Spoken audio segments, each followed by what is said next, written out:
Welcome, good morning. This week I'm going to be sharing my blog called My Personal Journey Toward Anti-Racism. There's a couple of words in this title that are really important. The first one is personal. This is my personal story. Also the word journey. I am not saying that I have arrived. This is a journey that has started and is going to keep going. And then the word anti-racism, and something that I've really been learning over the last few weeks is it's really not enough to just not be a racist. What's really important in our goal is to be anti-racist. And so that is my hope this week in sharing my journey, is to begin to speak out and to be a voice toward anti-racism. Now, if you haven't watched my first video that I posted on Monday, which was titled something about things to keep in mind as you take in my content this week. If you haven't done that, go back and watch that, because that's going to set the stage for what I'm going to share and some really important things that I hope that you hear from my heart. So, these last couple weeks have been really uncomfortable. And there is a temptation in that to pull back and to shut it off and to kind of go with life as normal.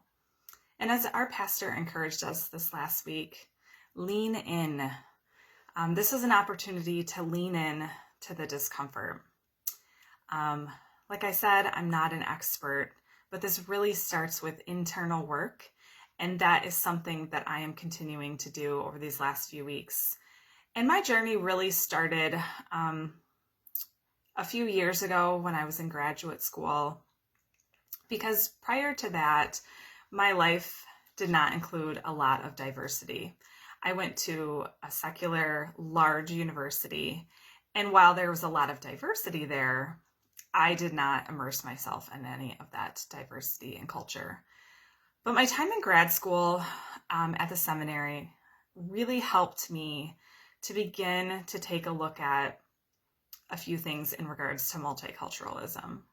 And I'm so thankful for that time, and you can read more about that in the blog, but that's where I first came in contact with this term, white privilege. And for some of you, you want to shut the video off right here. And believe me, when I first opened that textbook and began to learn about that, I wanted to shut the book. But as I read and as I really reflected, I really came to terms with my own privilege. Another thing that is really important for counselors is to take a look at their own bias. And this helps us take a look at what our bias is and our values, so that we are not imposing our values on others, because that's an ethics code that's really important as a counselor. So that was also a really helpful step. So like I said, I've been doing this work for a few years, but not to the level that I have been in these past few weeks. So I'm sure you're wondering, what are some of the steps that I've been taking? And if you read the blog, it's a little bit longer this week, because there's just so much to say, and this really only begins the conversation. But in there, I share a lot of steps that I'm taking, and also a lot of resources that I have found really helpful over the last few weeks. So you can click on the link for that. So a few steps. One is to continue to assess my bias. The other one that has been really helpful is to expose myself to new voices.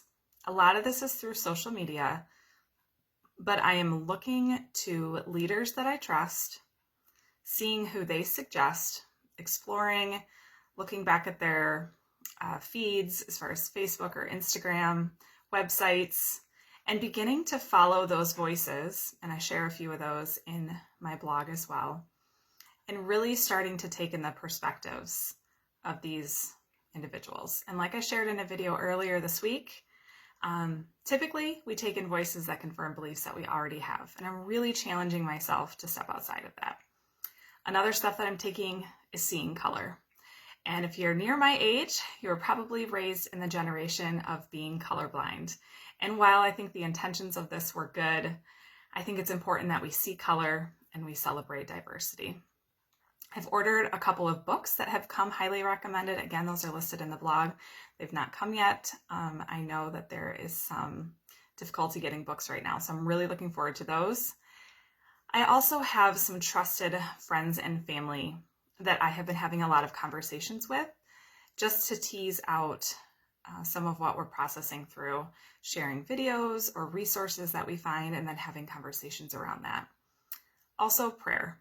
I've just been praying for myself, for my community, for my city, for this country, and that gives me a lot of comfort, and also knowing that God is in control. So again, head over to the blog where I list more resources and a lot more information about my journey.